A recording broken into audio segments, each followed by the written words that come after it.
Orkhon Valley Cultural Landscape sprawls along the banks of the Orkhon River in central Mongolia, some 320 kilometers west from the capital Ulaanbaatar. It was inscribed by UNESCO in the World Heritage List as representing evolution of nomadic pastoral traditions spanning more than 2 millennia. Importance. For many centuries, the Orkhon Valley was viewed as the seat of the imperial power of the steppes. The first evidence comes from a stone stela with runic inscriptions, which was erected in the valley by Bilge Khan, an 8th-century ruler of the Gokturk Empire. Some 25 miles to the north of the stela, in the shadow of the sacred forest mountain Otukon, was his Ordu, or nomadic capital. During the Khitan domination of the valley, the stela was re-inscribed in 3 languages, so as to record the deeds of a Khitan potentate. Mountains were considered sacred in Tengriism as an axis mundi, but Otukon was especially sacred because the ancestor spirits of the Khagans and Beys resided here. Moreover, a force called Qut was believed to emanate from this mountain, granting the Khagan the divine right to rule the Turkic tribes.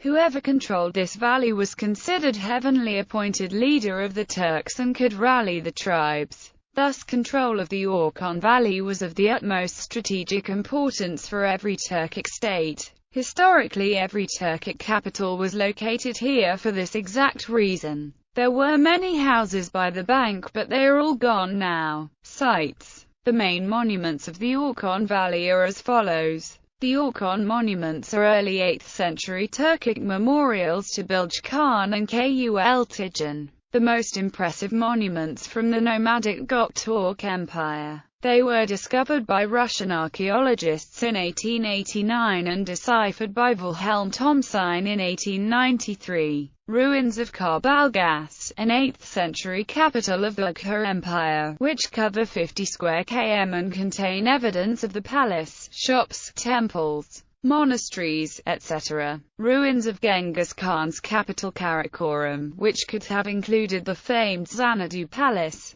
Erdene Zuu Monastery is the first Buddhist monastery established in Mongolia. It was partly destroyed by communist authorities in 1937–40. Tovhan Hermitage is another spectacular monastery, overlooking a hill at 2,600 meters above sea level. It, too, was almost totally destroyed by the communists. Remains of the 13th and 14th century Mongol palace at Duit Hill, thought to be Ogedei Khan's residence. The Ulaanbaatar waterfall, a waterfall 10 meters wide and 20 meters high, that can sometimes go dry or even freeze during winter.